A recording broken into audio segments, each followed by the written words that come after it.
Bhavnagar medical કોલેજમાં રેગિંગનો મુદ્દો સામે આવ્યો છે। વધુ એક વિદ્યાર્થીને 6 મહિના માટે સસ્પેન્ડ કરાયો છે। અગાઉ 6 વિદ્યાર્થીઓ સામે કાર્યવાહી કરાઈ હતી। રાજ્યના આરોગ્ય મંત્રીએ ટ્વીટ કરીને આ જાણકારી આપી છે। વધુ એક વિદ્યાર્થીને 6 મહિના માટે સસ્પેન્ડ કરવામાં આવ્યો છે। ભાવનગર મેડિકલ કોલેજની રેગિંગનો જે મુદ્દો છે, હિતલ પારેખ અમારી સાથે જોડાઈ ગયા છે। હિતલ, 6 મહિના પહેલા જે રેગિંગ કરાઈ હતી ને તેમાં વધુ એક વિદ્યાર્થી છે તેને સસ્પેન્ડ કરવામાં આવ્યો છે। શું છે વધુ માહિતી? જી ચોક્કસ એવું કહી શકાય કે રાજ્યમાં મેડિકલ કોલેજોમાં રેગિંગ જેવી ઘટનાને કોઈ સ્થાન નથી। એ પ્રકારનો સ્પષ્ટ સંદેશ આપવાનો પ્રયત્ન રાજ્ય સરકાર અને ખાસ કરીને આરોગ્ય મંત્રી પ્રફુલ પાનસેરિયા દ્વારા કરવામાં આવ્યો છે।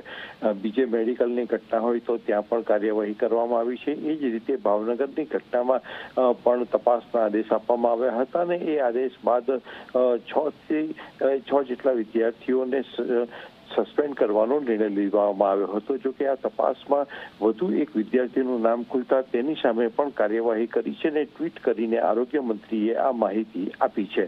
જી બિલકુલ, આભાર હિતલ સમગ્ર વિગત બદલ। તો આપ જુઓ, રેગિંગ ચલાવી લેવામાં આવશે નહીં। આરોગ્ય મંત્રીએ ટ્વીટ કરી આ માહિતી આપી છે। વધુ એક વિદ્યાર્થી જેનું નામ ખુલ્યું હતું ને તેના પર હવે કાર્યવાહી થઈ રહી છે।